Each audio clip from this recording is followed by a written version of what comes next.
What's up everyone, welcome back to the channel. So Apple released another version of iOS 13 today, iOS 13.2, and this was a long time coming. Apple released like 4 betas of this thing and it prolonged. What I'm super glad is that they did release other versions of iOS in the meantime.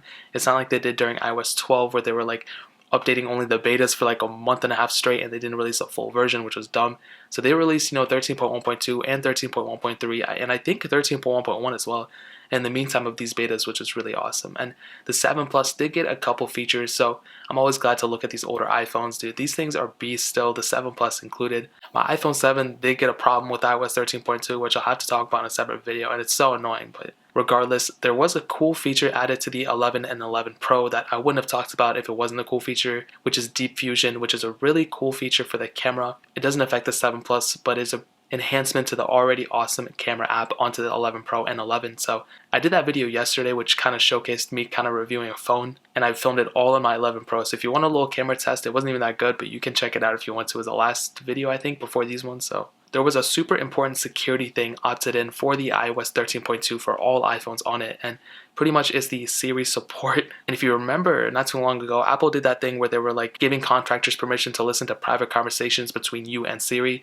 and they were listening to a lot of different things, and I can't believe I just enabled it, but they now enable you to opt into that, and I'm so glad they did that because when I saw that little panel on front when I was going through like the setup for my phone, like enter your passcode, it gave you an option to actually opt in or opt out of it, and I'm so glad. I'm like, why would you even opt into that, first of all? But when I saw that, I'm like, why would it? It's just such a weird request. Like, I understand like you need to do this to get better results for Siri to be more accurate, but there has to be other ways to go about doing it, and for me, it's just not it. I have to go, to find other ways to do it. I'm not going to let Apple or anyone listen to my private conversations between me and Siri. That's just how it is. But regardless, that's one of the major things, and I'm glad they actually opted that and made it a feature for iOS 13.2. Super important.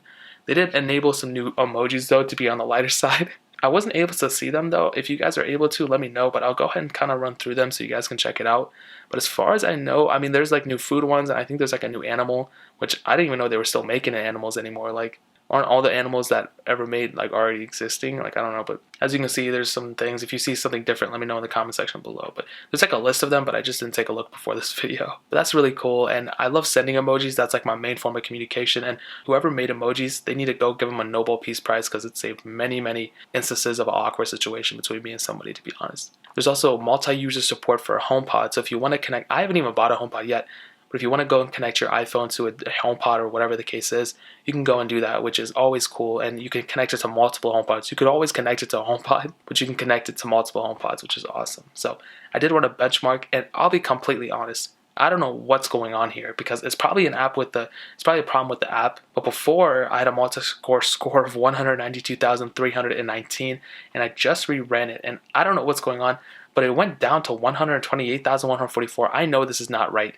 This is not accurate. There has to be some issue going on in the back end of this app. I need to go switch to Geekbench. I've been saying it for too long. I'm gonna buy the app and I'm gonna go install it. There's no reason for me to be using an app as unpredictable as this. Maybe it's accurate, but dude, there's no way. This phone is still super fast. I don't know what's going on. I mean, if I did a comparison between this and like my iPhone 6s that has a higher score than this one, I'm pretty sure this one is going to beat it. So I don't know what's going on. I mean, me going into this game, it plays perfectly fine. As you can see, this is an intensive app, but you get the idea. I mean, it's perfectly fine. But ultimately, if you have a 7 Plus, go and update. There's nothing wrong with it. Don't let that benchmark thing scare you because that's a problem with Antutu, in my opinion. If you're waiting for a jailbreak, stay on the lowest version. I did not have any issues installing it or updating to it or anything like that, so you should be fine, but I'll obviously, back up all your information and everything like that. So that's pretty much it. If you guys have any questions or anything, leave it down in the comment section below. Hit that like button, that would mean so much, but definitely hit that subscribe button. Every single subscriber that we get really does count, so it'll mean so much if you guys can hit that. Also, check out the other links down in the description as well. My Twitter, my Instagram, my second channel. All those links are linked down below. I'd really appreciate it if you guys could check it out. But more importantly than everything else, I love every single one of you guys. Hopefully I'll catch you guys in the next video. Peace out, everyone.